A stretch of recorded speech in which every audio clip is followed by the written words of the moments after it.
Bro movie mega fans के लिए बहुत ही ज़्यादा खास मूवी है, क्योंकि ये मूवी 2021 की एक बहुत ही हिट फिल्म का रीमेक है जिसका नाम है विनोद हायासिथम। और ब्रो मूवी के जो डायरेक्टर हैं स्मूथिर कर्णी, वो विनोद हायासिथम मूवी में मेन कास्ट थे। ब्रो मूवी तेलुगु लैंग्वेज की एक फैंटेसी कॉमेडी ड्रामा मूवी है जो कि 28 जुलाई 2023 को सिनेमा में रिलीज़ हुई है। ब्रो मूवी की मेन कास्ट हैं पवन कल्याण जो कि मूवी में समय के देवता हैं, और साई धर्मतेज जो कि मूवी में मार्कंडे अका मार्क के नाम से जाने जाएंगे। चलिए अब बात करते हैं स्टोरी ऑफ द मूवी की। मार्क एक आईटी वर्कर है जो सिर्फ अपने काम के पीछे भागता रहता है। उसके पास किसी और काम के लिए टाइम ही नहीं होता।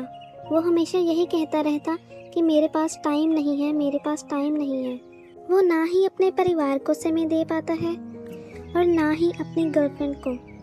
अचानक मार्क का एक एक्सीडेंट हो जाता है जिसकी वजह से वो मर जाता है, और जब उसकी आंख खुलती है तो वो खुद को एक बहुत ही अंधेरी जगह पर पाता है, और उसके सामने काले कपड़ों में एक आदमी खड़ा होता है जो अपने आप को इंट्रोड्यूस करवाता है एज अ टाइम।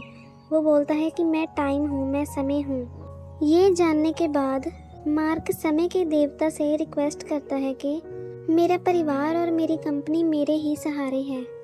मैं अपने मरने से पहले अपनी कंपनी और अपने परिवार को एक स्टेबल कंडीशन में लाना चाहता था, तो प्लीज़ तुम मुझे धरती पर वापस भेज दो ताकि मैं अपनी जिम्मेदारियां पूरी कर सकूं।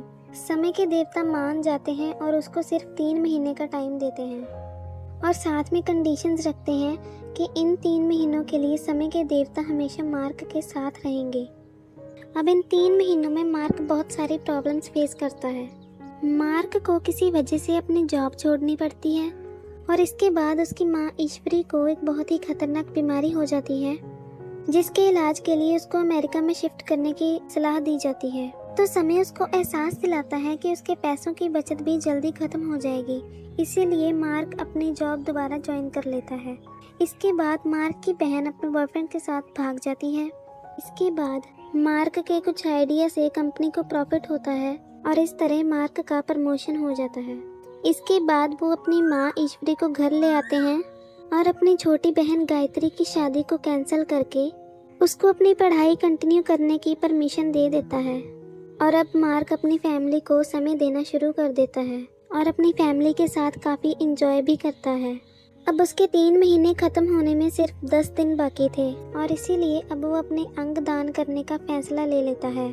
उसी रात वो याद करता है कि उसने नौकरी और प्यार के नाम पर धोखा किया था, और उसको इस बात का बहुत ही ज़्यादा पछतावा है। तो समय का देवता उसको बताता है, तुम्हारी कंपनी में जो तुम्हारा सीनियर वेणुगोपाल है जिसकी वजह से तुमने अपनी जॉब छोड़ी थी, वो असल में मदन गोपाल का बेटा है।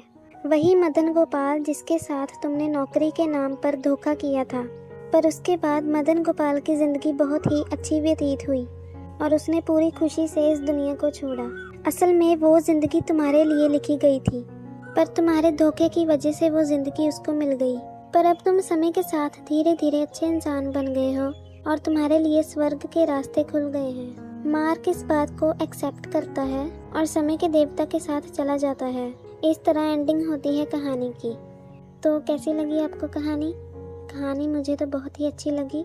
इस कहानी के ज़रिए बहुत ही अच्छे मैसेज दिए गए हैं। बेहतरीन एक्टर्स हैं और बेहतरीन मूवी है, तो इस मूवी का हिट होना तो बनता ही है।